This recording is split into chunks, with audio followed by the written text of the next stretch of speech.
Hey everybody, Steve here.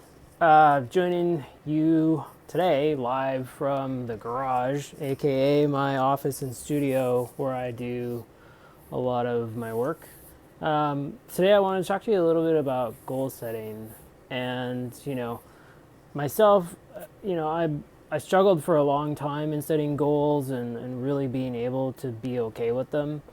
But what I've discovered is that it's kind of comes down to the fact that it took me a long time to really figure out what I wanted.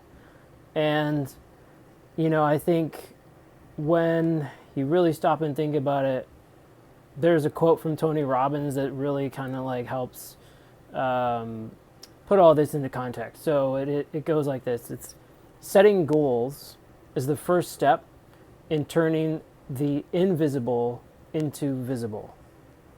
So if you have this thing that's burning inside of you in terms of like what you want, really, the way to get there is to start setting a goal around it and start working towards it. And, I think having having a goal without something that you can attach it to really, I don't think is going to be very helpful for you.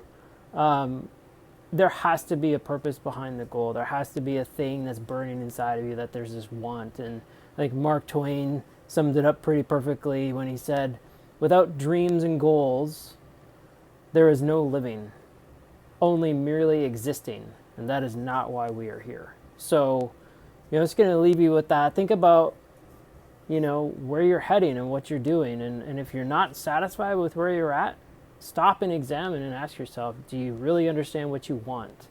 And if you don't, take a moment, stop and think about it. And it doesn't matter what it is. It's okay to want what you want.